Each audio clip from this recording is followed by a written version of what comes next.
Hoy leeremos la obra de Víctor Hugo, Los Miserables, página 223. Al contrario de lo que sucede en toda vegetación, en el calor el rayo de luz mata lo que toca. Así el calor va descomponiéndose y recomponiéndose sin cesar, trabajo rápido y oscuro que no se detiene nunca. El calor camina más en 10 años que la lengua en 10 siglos. Así el lartón se convierte en lartif, el gail en gaille, la fertange en fertil, el momignard en momac, los fix en frux, la chic en egregua, el calabre en colas. Entonces, lartón es pan, gail es caballo, fertange es paja, momignard es vestido,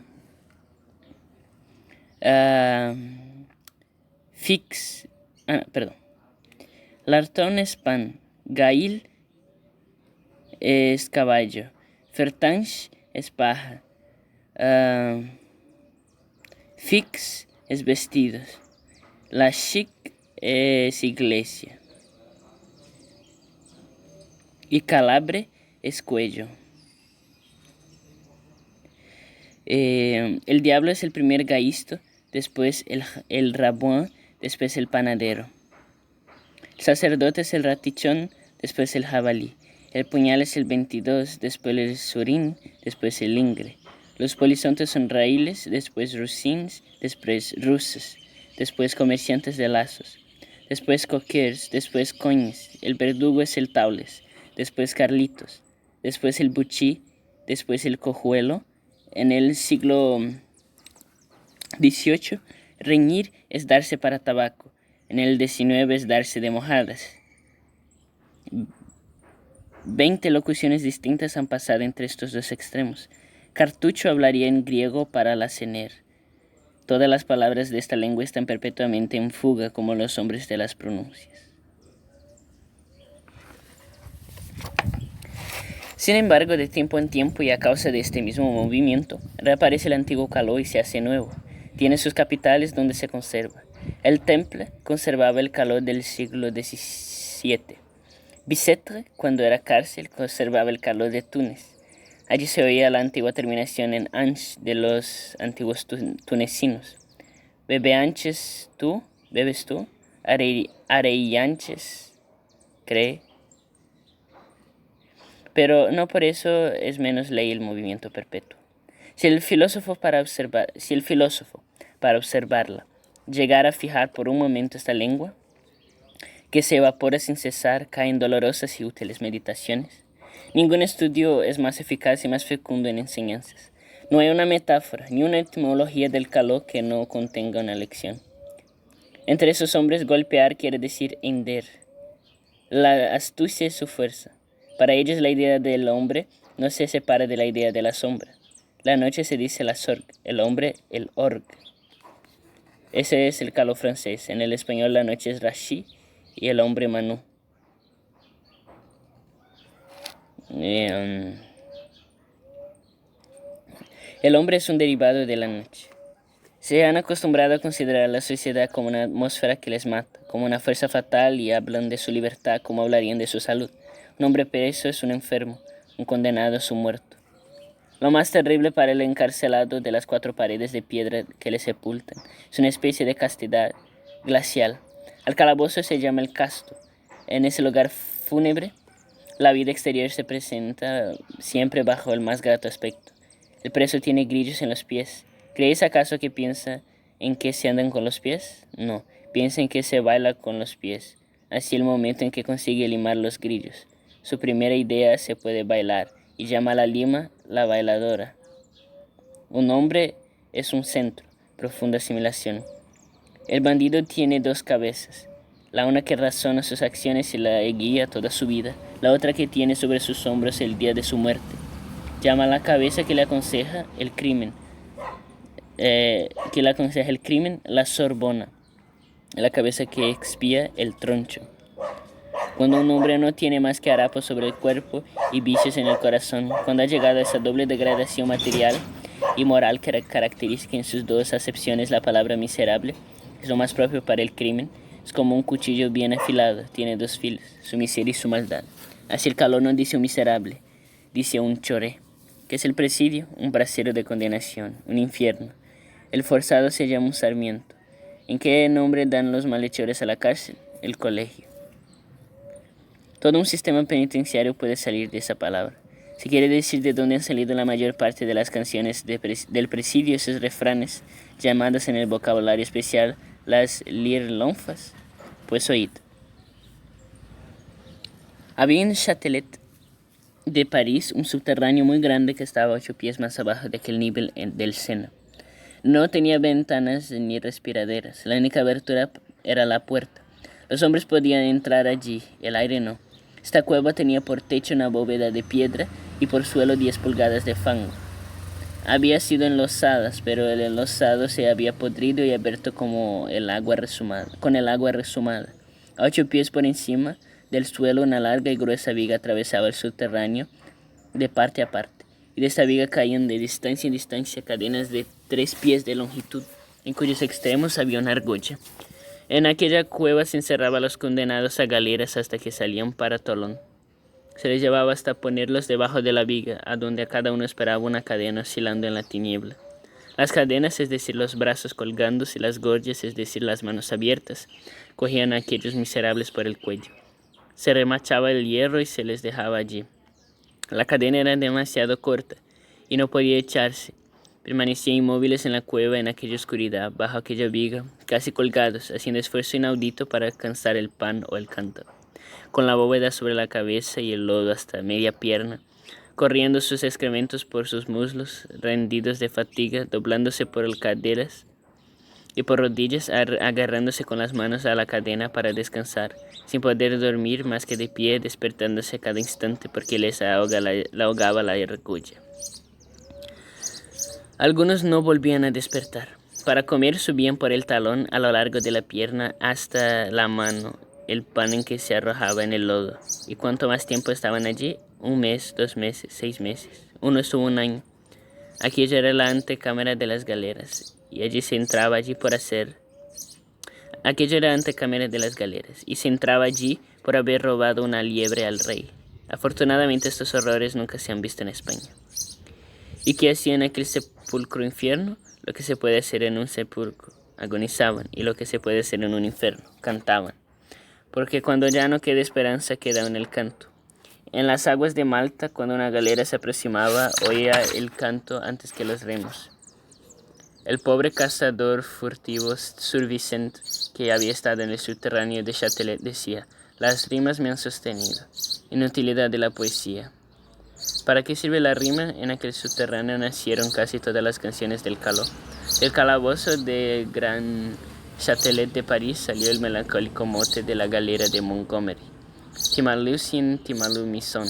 La mayor parte de estas canciones son lúgubres. Algunas son alegres, una es tierna. Aquí ves el teatro del Dios vendado. Por más que se haga, nunca se podrá borrar del corazón del hombre el amor. En ese mundo de acciones sombrías guarda el secreto de todos, el secreto de sus miserables, en la unidad que sirve de base a la unión. Romperlas, arrancar a cada miembro de esta comunidad terrible alguna cosa de sí mismo. Denunciar en el enérgico lenguaje del caló es comer el pedazo, como si el denunciador se llevase un poco de la sustancia de todos y se alimenta con un trozo de carne de cada uno. ¿Qué es recibir un bofetón? La metáfora responde, es ver las estrellas. Aquí interviene el caló y dice candelillas, un mazo, y el lenguaje usual francés da al bofetón soufflé, por sinónimo un mazo, camouflé. Así, por una especie de penetración de abajo arriba, la metáfora, esa trayectoria incalculable, hace subir al caló desde la caverna a la academia. Polallier diciendo, enciendo mi candela, camouflé, hace escribir a Voltaire: la Vielle, la Bemel merecían bofetones, camuflets. La investigación sobre el caló trae un descubrimiento a cada paso.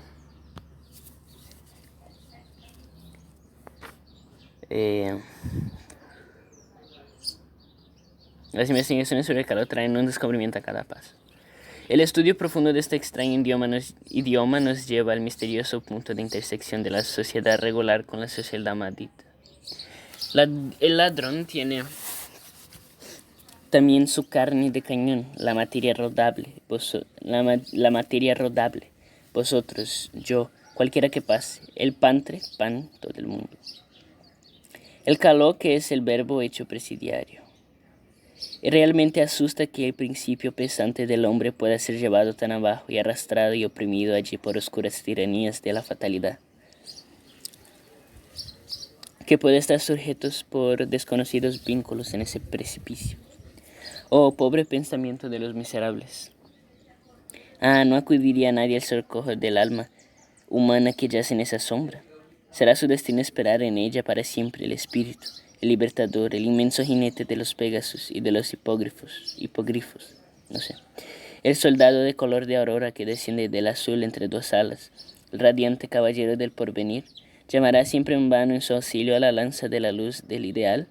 Está condenado a oír llegar espantosamente en el espesor del abismo al mal, entrever cada vez más cerca, bajo las aguas repugnantes de la cabeza del dragón, esa boca arrojando espuma, esa ondulación serpenteante de garras, de hinchazos, sones y de anillos. Será preciso que viva allí sin un resplandor y una esperanza, entregada a esa aproximación formidable y vagamente sentida del monstruo, con el cabello suelto, retorciendo los brazos, encadenada para siempre a la roca de la noche, sombría Andrómeda, pálida y desnuda en tinieblas. Calor que llora y calor que ríe. Como hemos dicho, el calor completo, el calor de hace 400 años, como el calor de hoy, está penetrado de ese tenebroso espíritu simbólico que da a todas las palabras un aspecto dolorido y un aire amenazador. Se descubre en ellas la antigua y terrible tristeza de los truhanes de la corte de los milagros, que jugaban a cartas con naipes especiales, de los cuales se han conservado algunos. El 8 de bastos, por ejemplo, representa un gran árbol con 8 grandes hojas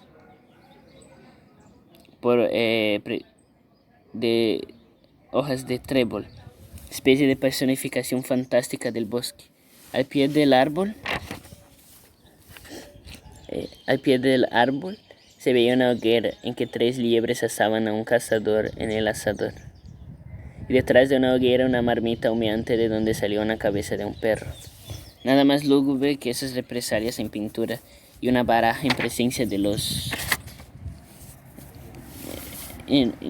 las hogueras que quemaban a los contrabandistas y de la caldera que se conocían los monederos falsos. Las diversas formas que tomaban el pensamiento en el reino del calor, hasta la canción, hasta la burla, hasta la amenaza, tenía este carácter impotente y humillado. Todas las canciones cuyas músicas se ha conservado alguna vez eran humildes y lastimeras. El pigre se llamaba pobre pigre, y siempre es la liebre que se oculta, el ratón que se escapa, el pájaro que huye. Apenas reclama, se limita a suspirar. Uno de sus gemidos ha llegado hasta nosotros. Manden a Javillos hasta Debel o Batú de Menuces, asti traelara desqueres chaborros, y junelar desqueres bariches, traelarse. Yo no comprendo cómo Dios, el Padre de los hombres, puede atormentar a sus hijos y oír sus gemidos sin atormentar a sí mismo. El miserable, siempre que tiene tiempo de pensar, se hace pequeño ante la ley, despreciable ante la sociedad, se echa boca abajo, suplica, se vuelve hacia la piedad y se conoce que sabe sus faltas.